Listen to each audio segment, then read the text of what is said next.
നെന്മാറ ഇരട്ടക്കൊലക്കേസ് പ്രതി ചെന്താമരയെ ഇന്ന് കോടതിയിൽ ഹാജരാക്കും. 2 പകലും 2 രാത്രിയും നീണ്ട തിരച്ചിലിനൊടുവിലാണ് പ്രതി പിടിയിലായത്. ജനരോഷം ശക്തമായതോടെ പ്രതിയെ നെന്മാറ സ്റ്റേഷനിൽ നിന്ന് പുലർച്ചെ ആലത്തൂർ ഡിവൈഎസ്പി ഓഫീസിലേക്ക് മാറ്റുകയായിരുന്നു. ഡിവൈഎസ്പി ഓഫീസിലായിരിക്കും വിശദമായ ചോദ്യം ചെയ്യൽ. നെന്മാറ ഇരട്ടക്കൊലക്കേസ് പ്രതി പോത്തുണ്ടി തിരുത്തമ്പാടത്ത് ചെന്താമരയെ ഇന്ന് കോടതിയിൽ ഹാജരാക്കും. 2 പേരെ ക്രൂരമായി കൊലപ്പെടുത്തിയ ശേഷം ഒളിവിൽ പോയ ചെന്താമരയെ 2 രാത്രിയും 2 പകലും നീണ്ട പരിശ്രമത്തിനൊടുവിലാണ് പോലീസ് പിടിച്ചത്.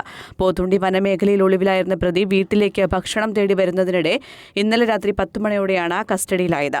ഒട്ടും കുറ്റബോധമില്ലാത്ത ഭാവത്തിലായിരുന്നു ചെന്താമര. 5 പേരെയാണ് താൻ കൊലപ്പെടുത്താൻ ഉദ്ദേശിച്ചിരുന്നതെന്നും അതിൽ 2 പേരെ മാത്രമേ വകവരുത്തിയിട്ടുള്ളൂവെന്നും ഇയാൾ പോലീസിന് മൊഴി നൽകി. നെന്മാറ പോലീസ് സ്റ്റേഷനിൽ എത്തിച്ചതോടെ പ്രതിക്കെതിരെ രോഷവുമായി ജനങ്ങളെത്തി. പ്രതിയെ കാണിക്കണമെന്നാവശ്യപ്പെട്ട് ഒട്ടേറെ പേർ തടിച്ചുകൂടിയതോടെ പോലീസ് സ്റ്റേഷന്റെ ഗേറ്റും വാതിലും അടച്ചു.